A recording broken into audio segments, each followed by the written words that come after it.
Vamos a hablar en este espacio de la valoración de la salud sexual y de la salud reproductiva.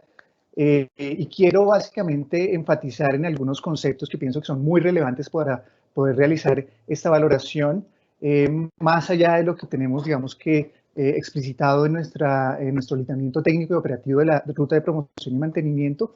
Entonces, espero que, bueno, esto sea de mucha utilidad para todas las personas y que nos invite a la reflexión.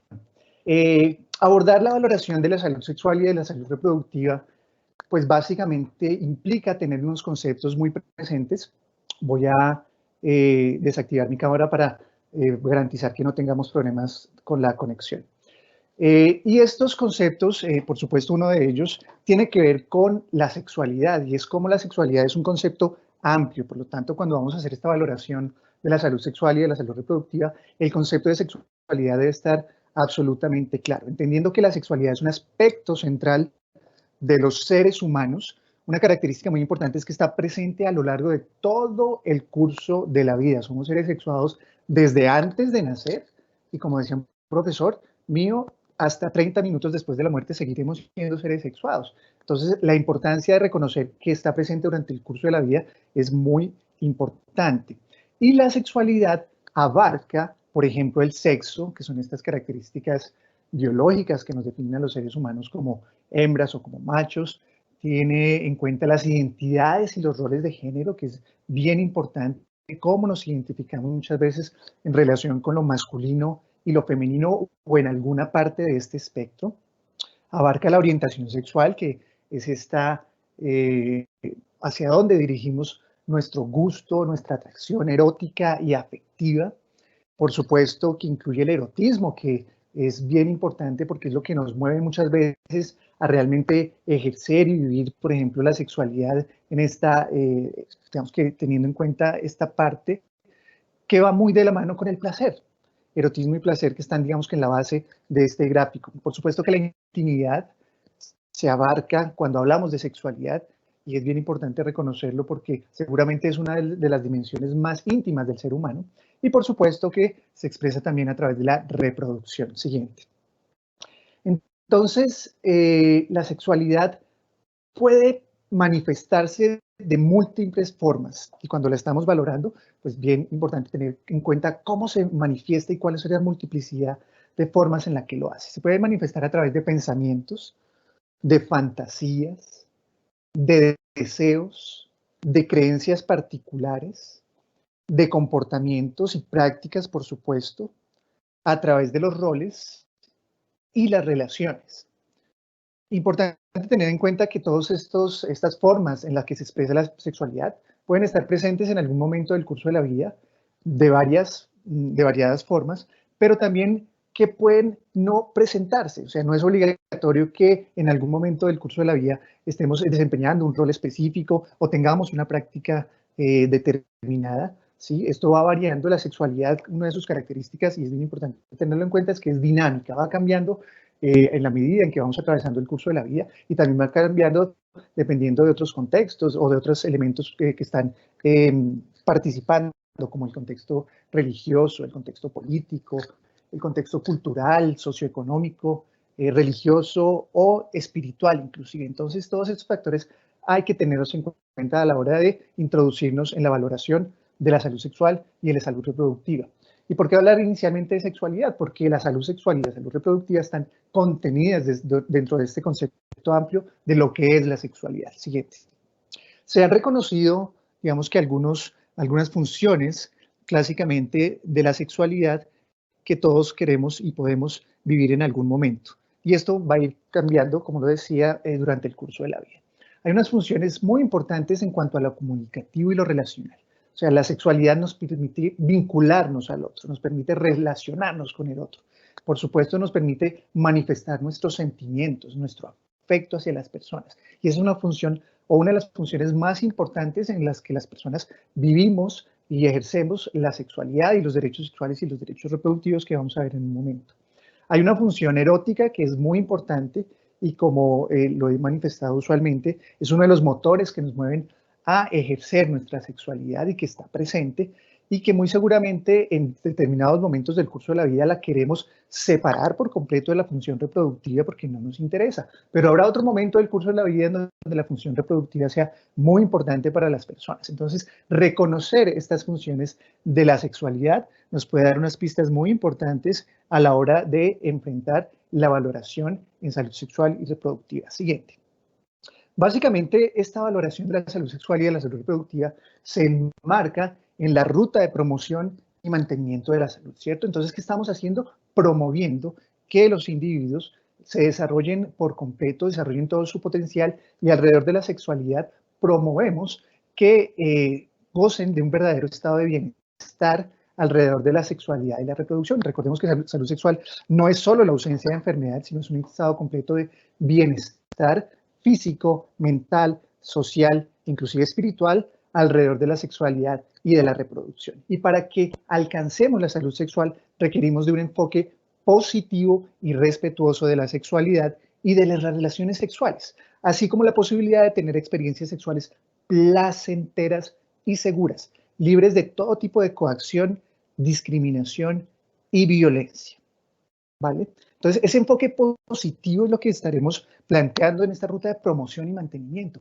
Promover el ejercicio y la vivencia de la sexualidad con un enfoque de bienestar. Muy respetuoso, por supuesto, de las relaciones sexuales, quien quiera o no quiera ejercerlas y tenerlas, y esa posibilidad de experiencias seguras, placenteras, libres de cualquier tipo de coacción, discriminación y violencia. Pero para que esto sea posible, la siguiente, hay un elemento sine qua non. Y ese elemento se llaman los derechos sexuales y los derechos reproductivos. Y es que la Organización Mundial de la Salud nos dice que si no garantizamos, promovemos, facilitamos el ejercicio de los derechos sexuales y los derechos reproductivos, no vamos realmente a lograr que nuestra población alcance la salud sexual. Así que cuando estemos con nuestros grupos haciendo nuestra generación de capacidades, con nuestro talento humano, o nosotros mismos si en algún momento estamos haciendo estas valoraciones, pues digamos que nuestro polo a tierra deben ser los derechos sexuales y los derechos reproductivos, y es el llamado que hacemos. Los derechos sexuales y los derechos reproductivos básicamente son los mismos derechos humanos internacionalmente reconocidos y que nosotros desde la Constitución también hemos incorporado y que son inalienables, son indivisibles, que como Estado deberíamos garantizar si somos, digamos que servidores públicos, tenemos esa obligación. Por eso, enmarcar nuestras intervenciones en los derechos humanos y particularmente en los derechos sexuales y reproductivos, pues es fundamental. Algunos derechos sexuales, solo por mencionar, por ejemplo, el derecho a explorar y disfrutar de una vida sexual placentera, otro como derecho a vivir una sexualidad sin ningún tipo de violencia, y los derechos reproductivos libremente si se tienen o no tener hijos. Y hay un listado muy importante que tenemos que reconocer. Ahora quiero compartirles qué se espera de nosotros como profesionales de la salud la siguiente para poder, digamos que abordar adecuadamente esta valoración. Hay ciertas habilidades, competencias, destrezas que todos deberíamos tener y quiero hacer énfasis en ellas. Uno es el conocimiento y manejo de la información. Conocer, respetar y promover el ejercicio de los derechos sexuales y los reproductivos, fundamental a la hora de hacer esta intervención. Pero, por supuesto, esto debe ser con base en información actualizada, científica y veraz sobre la salud sexual y reproductiva, no sobre conceptos propios, sobre conceptos construidos a base de, digamos, de preceptos morales o personales que todos podemos tener, sino en base al conocimiento científico y a la evidencia. Esto nos va a dar la posibilidad de corregir ideas erróneas en torno a tema y hacerlo de una forma sensible. Por supuesto que es fundamental conocer y manejar el marco normativo de la salud sexual y la salud reproductiva en nuestro país para poder orientar adecuadamente a las personas a las que estemos atendiendo, conocer y aplicar el enfoque de derechos, de género, interculturalidad, diferencial e intersectorial. Estos enfoques son muy importantes ponerlos en práctica, por tiempo no los vamos a poder profundizar, pero la invitación es a que todos los tengamos presentes. Por ejemplo, el enfoque de género es muy importante porque reconoce estas inequidades que ha habido históricamente y que le otorga o que nos facilita unas relaciones inequitativas de poder entre lo masculino y lo femenino y que afecta principalmente a las mujeres en ciertas vulnerabilidades. Y bueno, así podríamos repasar todos los enfoques. Y por supuesto, ser muy honestos a la hora de reconocer nuestras limitaciones o las limitaciones de nuestro equipo de trabajo en el proceso de valoración para poder referir efectivamente a otro profesional cuando así sea necesario. La siguiente. Habrá otros aspectos como la sensibilidad a la hora de realizar esta valoración. ¿Sensibilidad a qué? A la diversidad sexual, por ejemplo, a la diversidad étnica, cultural, a las creencias religiosas, sociales y etarias de las personas, ¿sí?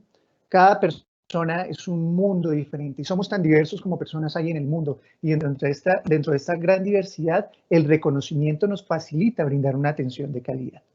Debemos ser sensibles a las necesidades e intereses de nuestros usuarios, poder identificar qué es lo que buscan, qué es lo que necesitan a la hora de consultar o a la hora de hacer esta valoración que, como les decía, se hace en el marco de la ruta de promoción y mantenimiento de la salud. Sensibilidad a aspectos claves de la salud sexual y de la salud reproductiva, como la infección por VIH, como el proceso de gestación, como el embarazo en adolescentes que sigue estando presente y por supuesto puede en algún momento representar una crisis para las personas, el aborto o la interrupción voluntaria del embarazo, las violencias de género, especialmente la violencia sexual, y por supuesto la diversidad a la sensibilidad de diversidad sexual. Asimismo, ser sensibles a la forma en que cada persona procesa, asume y vive su sexualidad. Cada persona es un mundo diferente y esa sensibilidad nos va a permitir ponernos en el lugar del otro. Siguiente. En cuanto a un nuevo, digamos que aspecto, la siguiente, para tener en cuenta dentro de nuestra valoración, tiene que ver con las habilidades de comunicación. Las habilidades de comunicación que desarrollemos a la hora de realizar nuestras intervenciones son fundamentales para tener una comunicación asertiva, por ejemplo, y entablar un diálogo. No sé si está corriendo la diapositiva, pero bueno, mientras tanto les voy contando. Ese diálogo requiere habilidades comunicativas para que podamos establecer, ojalá, un diálogo muy horizontal. Esa época en donde el profesional de la salud tenía este enfoque paternalista, en donde era el dueño del conocimiento, pues ha sido reevaluado y la intención, sobre todo en los temas de sexualidad, derechos sexuales y reproductivos, es establecer este diálogo horizontal sobre la salud sexual y reproductiva, utilizando un lenguaje sencillo, fácil de entender por las personas, claro, y por supuesto que esto también lo refleje nuestro lenguaje corporal. La información que debemos facilitar debe ser basada en el conocimiento científico, hacerlo de una forma clara y sencilla, asegurando que quien consulta o quien está en nuestro espacio de valoración comprenda la información que le estamos dando. Las respuestas a las preguntas que nos hagan los usuarios deben ser respuestas concretas que se adapten a lo que ellos buscan, a sus necesidades, de acuerdo a su contexto, a su nivel educativo, social, cultural, etc. El rol de la comunicación para los prestadores debe ser un rol activo, ¿sí?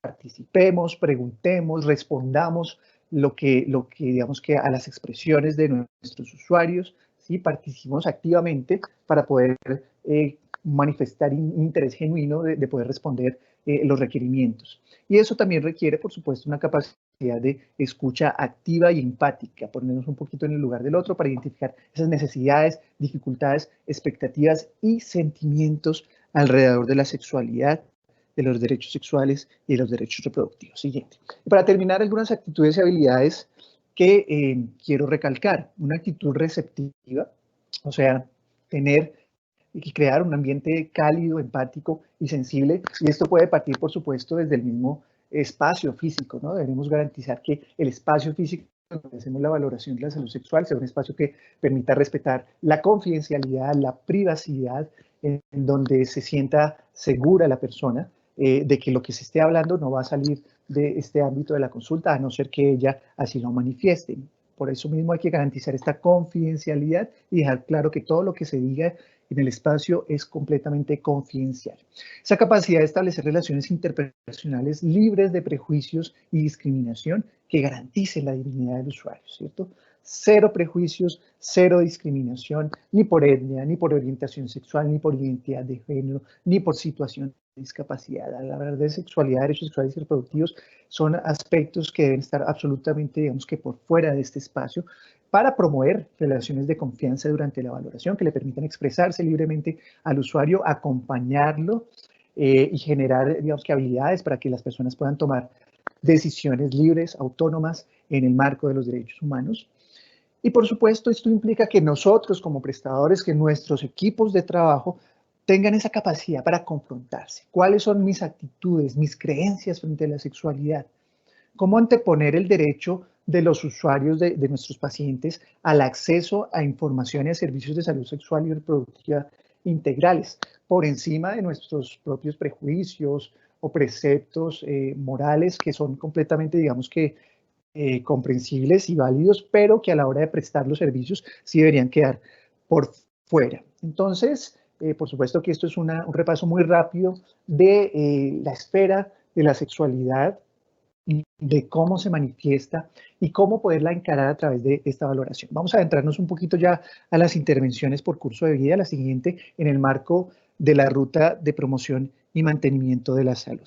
Y es que esto tiene un objetivo muy importante, la siguiente es lograr unos resultados. ¿Y cuáles son los resultados?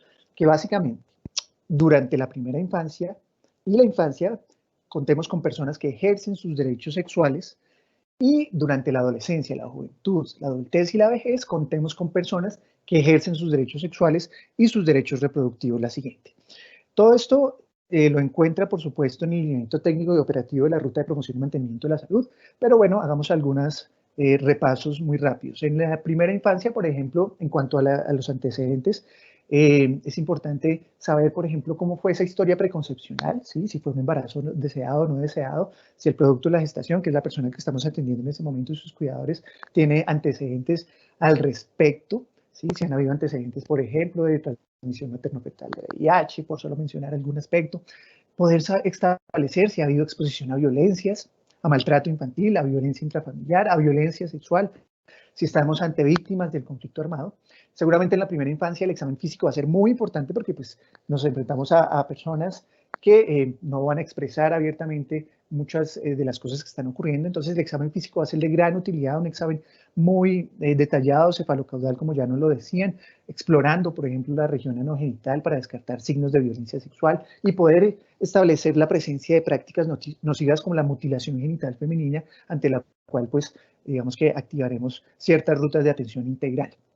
Por supuesto que habrán alteraciones anatómicas que en la primera infancia podremos encontrar, pero eso requiere, por supuesto, un muy buen examen físico para detectar hipospadias, epispadias, sinequias vulvares, por ejemplo, o encontrar algún estado intersexual que pudiera presentarse. Por supuesto que la intersexualidad hoy en día sabemos que requiere pues una valoración por especialista, pero para nosotros es bien importante entender que los estados intersexuales requieren una moratoria. ¿Qué quiere decir esto? Esperar a que el individuo vaya avanzando en su desarrollo cognitivo y psicosexual para que sea la persona en un futuro quien decida si quiere alguna cirugía, por ejemplo, de reafirmación en su estado de intersexualidad o simplemente prefiere no hacerlo. Lo siguiente.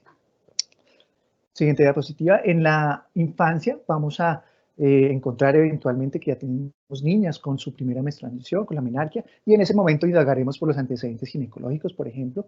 Siempre estaremos muy pendientes de la exposición a la violencia, incluidas pues todas las formas de violencia que ya hemos establecido, pero en esta etapa podríamos identificar algunas prácticas nocivas que estamos realmente buscando que se erradiquen de nuestra sociedad, como las uniones tempranas o incluso los matrimonios infantiles.